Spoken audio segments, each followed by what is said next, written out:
Hey, tech lovers! Today, I'm diving into the DJI Air 1st Gen drone to see if it still holds up in 2024. Whether you're a drone enthusiast or just curious about the latest tech, you're in the right place. So, the DJI Air 1st General. It hit the market with a bang, boasting impressive features that caught everyone's eye. But the big question is, in 2024, is it still worth your hard-earned cash? Let's break it down. First up, the camera quality.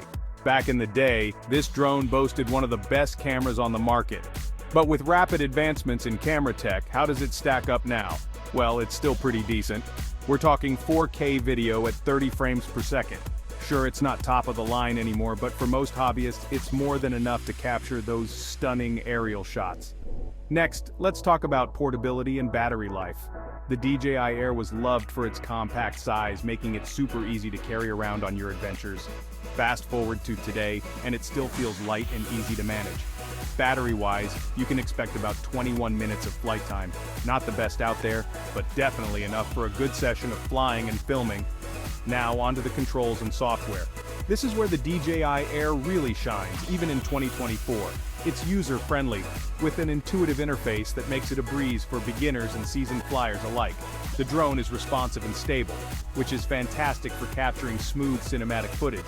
And with updates over the years, it's kept up pretty well with newer models.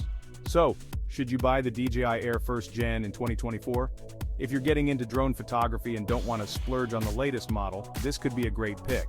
It's affordable, performs well, and has stood the test of time in terms of durability and reliability. But if you're all about having the latest and greatest, you might want to say bye and look at the newer generations or other high-end models on the market. There you have it. The DJI Air 1st Gen might not be the newest kid on the block, but it still has a lot to offer. Thanks for tuning in, and don't forget to like and subscribe for more tech reviews. Catch you in the next one.